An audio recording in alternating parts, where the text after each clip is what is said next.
Hello friends, स्वागत है आप सभी का इस नई वीडियो में जिसमें हम डिस्कस करेंगे नीट 2020 बायोलॉजी क्वेश्चंस जो इस साल नीट 2020 में आए थे।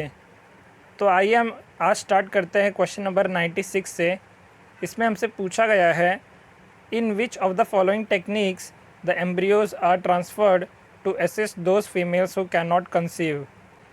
तो आपको पता है ये असिस्टेड रिप्रोडक्टिव टेक्नोलॉजी यानी आर्ट का पार्ट है, और इसमें अगर आपको एम्ब्रियो को ट्रांसफ़र करना है तो वो हम डायरेक्टली एम्ब्रियो को फैलोपियन ट्यूब में ट्रांसफ़र करते हैं। तो अगर हम ऑप्शन देखेंगे तो GIFT यानी गिफ्ट, तो इसमें होता है गैमेट इंट्रा फैलोपियन ट्रांसफ़र। तो गैमेट तो हमें ट्रांसफ़र नहीं करना है, हमें तो एम्ब्रियो ट्रांसफ़र करना है। तो फर्स्ट और थर्ड ऑप्शन एलिमिनेट हो जाएंगे। अब हमें देखना है ICSI या IUT यानी इंट्रा यूट्रीन ट्रांसफ़र, इसमें से कौन सा करेक्ट है। ज़िफ्ट हमारा करेक्ट हो जाएगा क्योंकि जाइगोट इंट्रा फैलोपियन ट्रांसफ़र में भी हम एम्ब्रियो को ट्रांसफ़र करते हैं। ICSI में क्या होता है कि हम लोग इंजेक्ट करते हैं एक स्पर्म को outside in the petri dish. तो हम एक ओवम लेंगे और उसके अंदर इंजेक्ट करेंगे एक स्पर्म को in a petri dish in vitro conditions यानी आउटसाइड द बॉडी। तो ये एक करेक्ट आंसर नहीं हो सकता, इसलिए हमारा करेक्ट आंसर हो जाएगा IUT, क्योंकि इसमें हम लोग जो एम्ब्रियो बना होगा उसको हम लोग ट्रांसफ़र करेंगे यूट्रस में। तो इसका करेक्ट आंसर हो जाएगा जाइगोट इंट्रा फैलोपियन ट्रांसफ़र और IUT यानी intra uterine transfer.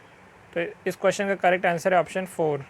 Next question में हमसे पूछा गया है, which of the following statements are true for the phylum chordata. तो इसमें दिया गया है first statement, in the urochordata notochord extends from the head to the tail and it is present throughout the life. तो ये बात गलत है क्योंकि यूरोकॉर्डेटा में सिर्फ जो नोटोकॉर्ड होता है प्रेजेंट इन द टेल होता है, not extends from head to tail. तो ये बात गलत हो गई यूरोकॉर्डेटा के लिए। तो ए स्टेटमेंट एलिमिनेट होगा, यानी इसका ऑप्शन ए और बी यानी फर्स्ट और सेकंड ऑप्शन गलत हो गए। बी स्टेटमेंट में दिया गया है, in vertebrata notochord is present during the embryonic period only. तो ये बात सही है क्योंकि वर्टिब्रेटा में लेटर स्टेजेस में जो नोटोकॉर्ड होता है वो डेवलप होकर वर्टिब्रे बना देता है, इसलिए यहाँ पे एम्ब्रियोनिक स्टेजेस में ही नोटोकॉर्ड मिलेगा। तो यानी बी स्टेटमेंट करेक्ट है। तो इससे अगर हम देखेंगे हमारा थर्ड स्टेटमेंट जो है वो थर्ड ऑप्शन करेक्ट हो जाएगा, क्योंकि हमें जो बी और सी ऑप्शन, इसमें अगर हम पढ़ेंगे सी ऑप्शन में central nervous system is hollow and dorsal, तो ये बात भी सही है क्योंकि जो कॉर्डेट होता है उसमें डॉर्सल और हॉलो नर्व कॉर्ड होता है। इसमें दिया गया है डी स्टेटमेंट में, chordata is divided into 3 subphyla, hemichordata, tunicata and cephalochordata. ये बात गलत है क्योंकि जो हेमिकॉर्डेटा है वो नॉन कॉर्डेट्स में आता है, ना कि कॉर्डेट्स में।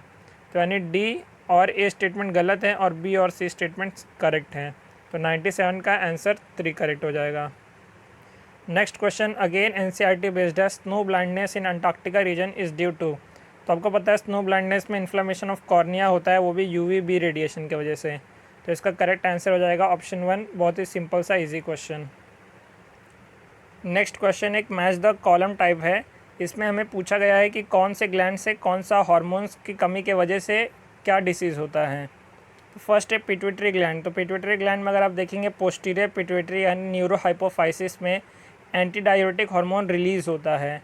तो इसका हो जाएगा डायबिटीज़ इंसिपिडस, यानी ए के आगे हो जाएगा 3, क्योंकि ADH की कमी की वजह से डायबिटीज़ इंसिपिडस होता है, यानी ए के आगे 3 अगर आप देखेंगे तो ऑप्शन 3 और 4 एलिमिनेट हो गए।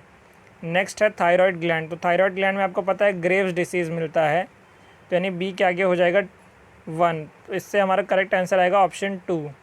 एड्रिनल ग्लैंड, अगर आपको पता है एड्रिनल ग्लैंड्स में अगर एड्रिनल कॉर्टेक्स से हार्मोन्स कम निकलेंगे तो एडिसन्स डिसीज़ हो जाता है, यानी हाइपोसिक्रेशंस अगर हो जाएगा एड्रिनल कॉर्टेक्स से तो एडिसन्स डिसीज़ कहा जाता है। और पैनक्रियास से आपको पता है अगर इंसुलिन की कमी हो जाएगी तो उसे हम डायबिटीज़ मेलिटस कहेंगे।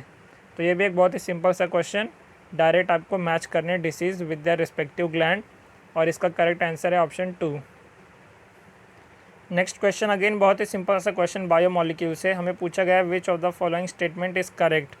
तो ये तो 9-10 स्टैंडर्ड के बच्चों को भी पता होगा कि एडेनिन और थाइमिन के बीच में 2 हाइड्रोजन बॉन्ड्स होते हैं, यानी adenine pairs with thymine through 2 hydrogen bonds. Again very simple direct question from biomolecules. Next question again matching type है। इसमें हमें पूछा गया है कि कौन से एसेंशियल एलिमेंट का क्या फंक्शन है। तो आपको पता होगा जो आयरन है वो बायोसिंथेसिस ऑफ क्लोरोफिल में लगता है।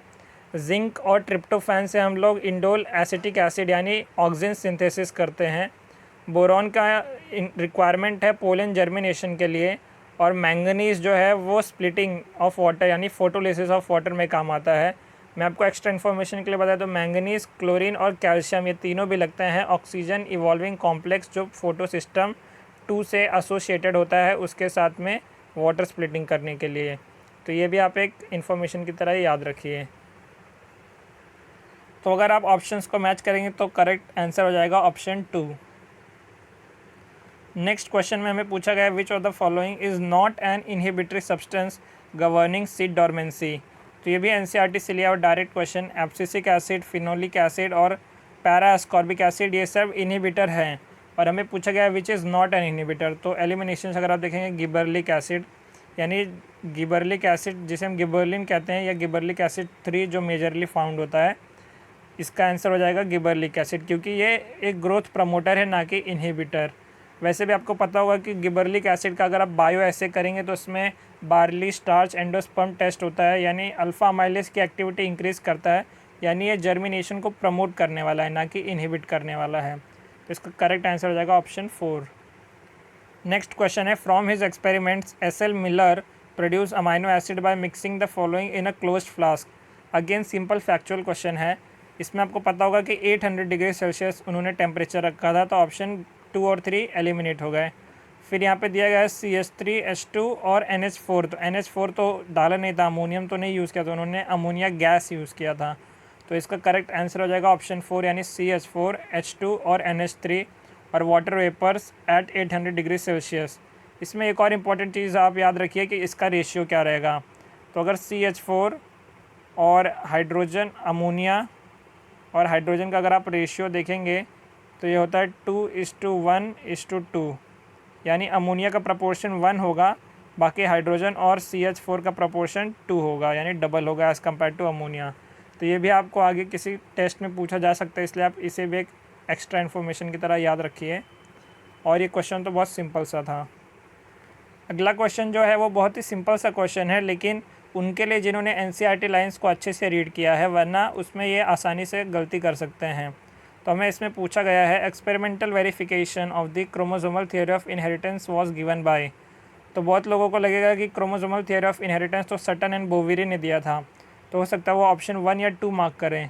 लेकिन ये ध्यान रखिए कि सटन और बोवेरी ने थियोरी दिया था, और हमें क्वेश्चन में पूछा गया है एक्सपेरिमेंटल वेरिफिकेशन किसने किया था। तो इसका आंसर हो जाएगा TH मॉर्गन यानी थॉमस हंट मॉर्गन, जिन्होंने ड्रोसोफिला मेलानोगास्टर के ऊपर इसका वेरिफिकेशन किया था। और ये एनसीईआरटी की एक लाइन भी है, तो इसे आप गलत नहीं कर सकते, इसलिए आप इसे याद रखिए। नेक्स्ट क्वेश्चन है the body of the ovule is fused with in the funicle at. तो ये बहुत ही सिंपल सा रिपीटेड क्वेश्चन है, और ये गुजरात सिटी में भी आया था। एनसीईआरटी की एज इट इज़ लाइन इसमें क्वेश्चन में पूछा गया है। इसका आंसर होगा हाइलम, यानी जिस रीजन में ओव्यूल फ्यूज़ होता है फ्यूनिकल के साथ यानी स्टॉक के साथ में, उस रीजन को कहते हैं हाइलम, इस रीजन को हाइलम कहते हैं। तो ये भी बहुत ही डायरेक्ट सा क्वेश्चन, और ये क्वेश्चन वैसे भी गुजरात सिटी में इसी साल आया था, तो आपको ये बहुत आसानी से सॉल्व करते बना होगा। तो ये थे आज के टॉप 10 क्वेश्चंस। फ्रेंड्स, आपको मेरा एफर्ट कैसे लग रहा है ज़रूर आप शेयर करिए अपने फ्रेंड्स के साथ। कमेंट सेक्शन में आप मुझे बताइए आपको ये वीडियो कितनी पसंद आ रही हैं, और आगे मैं कौन से टॉपिक पर वीडियोस बनाऊं। और इस वीडियो को लाइक करना ना भूलें, अपने फ्रेंड्स के साथ ज़रूर शेयर करें। मिलता हूं मैं आपसे अगले वीडियो में। Till then keep studying and keep doing hard work. Thank you.